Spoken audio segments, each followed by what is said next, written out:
سورہ بقرہ میں ان آیتوں کا تذکرہ چل رہا ہے جن آیت کریمہ میں اللہ تبارک و تعالیٰ نے طلاق کا تذکرہ فرمایا۔ تو پہلے اللہ تبارک و تعالیٰ نے طلاق رجعی کا ذکر کیا اور ارشاد فرمایا الطلاق مرتان، طلاق دو دفعہ ہے، دو مرتبہ، یعنی طلاق رجعی دو مرتبہ ہے کہ اگر آدمی ایک طلاق دے دے تو عدت مکمل ہونے سے پہلے وہ رجعت کر سکتا ہے، اور اگر عدت مکمل ہو گئی، 3 حیض یا 3 مہینہ مکمل ہو گیا، تب ایسی صورت میں نکاح جدید کی ضرورت پڑے گی بغیر حلالہ کے۔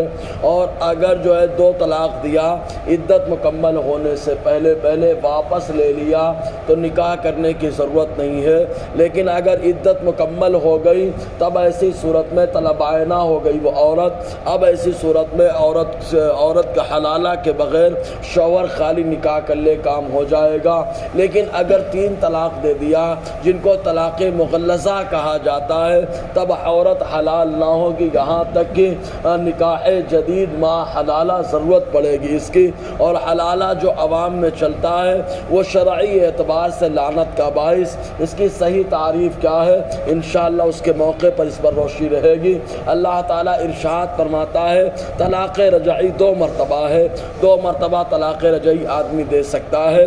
فَإِمْسَاكٌ بِمَعْرُوفٍ اور تسریح بِإِحْسَان، طلاق رجعی دے عورت اگر عدت کے اندر ہے تو شوہر بھلائی کے ساتھ روک سکتا ہے۔ تو اللہ تعالیٰ فرماتا ہے فَإِمْسَاكٌ بِمَعْرُوفٍ، بھلائی کے ساتھ روک لینا ہے کہ اب اگر روکا ہے اور زندگی کی گاڑی 2 رسیوں پہ چلانا چاہتا ہے، تب ایسی صورت میں عورت کے ساتھ اچھا برتاؤ کرے، کھانے کپڑے میں اور رہائش وغیرہ میں اچھا معاملہ رکھے، ان کے ساتھ برائی کا معاملہ نہ رکھے۔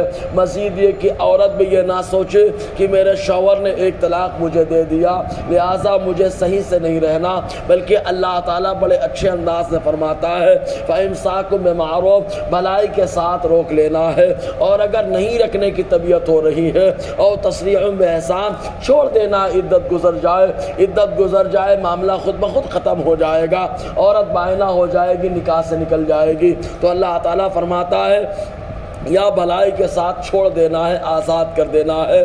دراصل تصریح کہا جاتا ہے جانوروں کو ایک دم کھلا چھوڑنے کے لیے کہ کھلا چھوڑ دیا جائے، وہ جا کر کے چرے اور جو ہے کوئی روک ٹوک نہ ہو۔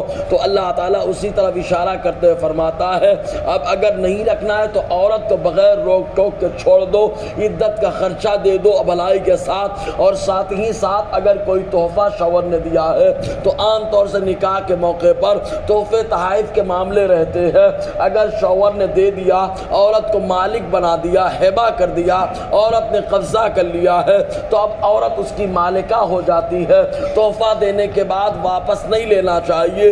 حدیث پاک میں آیا حضور صلی اللہ علیہ وسلم نے فرمایا ہبہ کرنے کے بعد، تحفہ دینے کے بعد مانگنے والا ایسے ہی ہے جیسے قے کرنے کے بعد اپنی تھوک کو جو ہے چاٹ کر کے صاف کرنے والا۔ تو حضور صلی اللہ علیہ وسلم نے اس کو پسند نہیں فرمایا۔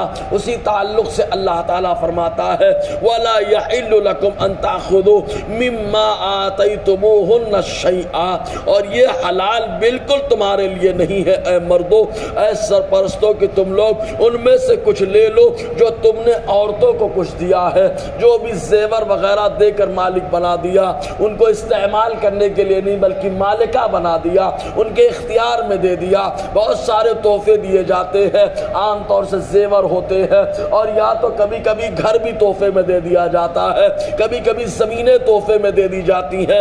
تو اللہ تعالیٰ فرماتا ہے جو تم نے عورتوں کو دے دیا ہے تمہارے لیے یہ حلال نہیں ہے کہ تم اس میں سے کچھ لے لو، کیونکہ تم نے ان کو مالکہ بنا دیا، وہ مالک ہے۔ لیکن ایک صورت آتی ہے، وہ صورت خلا کی کہلاتی ہے، جس کو ہمارے ہاں خلا بولا جاتا ہے۔ وہ خلا کی صورت جس میں عورت چاہے تو قاضی کے سامنے بات رکھ دے کہ اب ہم کو ان کے ساتھ نہیں رہنا ہے۔ قاضی دونوں کا بیان سنتا ہے، سننے کے بعد کہتا ہے ٹھیک ہے، شوہر جو اپنی بیوی کو 1 طلاق دے کر کے چھوڑ دے، عدت خود بخود گزر جائے گی، نکل جائے گی عورت۔ تو ایسی صورت میں عورت یا تو عدت کا خرچہ معاف کرتی ہے اور یا تو مہر واپس کر دیتی ہے۔ تو اگر شوہر وہ لے رہا ہے تو اس میں کوئی قباحت نہیں ہے۔ خلا کے بعد اگر لیتا ہے تو اسی کو اللہ تعالیٰ یوں فرماتا ہے الا ان یخافا اللہ یقیما حدود اللہ، مگر یہ کہ وہ دونوں خوف کریں میاں بیوی کہ وہ لوگ اللہ کی حدوں کو قائم نہ رکھ سکیں گے، بلکہ ایک دوسرے کو گالیاں دیں گے، ایک دوسرے سے لڑائی جھگڑا کریں گے، ایک دوسرے کے نازیبا کلمات کہیں گے، تو اللہ کے حد کو قائم نہیں رکھ پائیں گے۔ تب ایسی صورت میں عورت چھٹکارا لے لے، اور چھٹکارے میں کیا ہوتا ہے حدیث بھی بتائی گئی، انشاءاللہ اس آیت کے اگلے حصے میں خلا پر اور روشنی رہے گی۔ اللہ تعالی ہم سب کو فیضان قرآن، برکات قرآن سے مالا مال فرمائے۔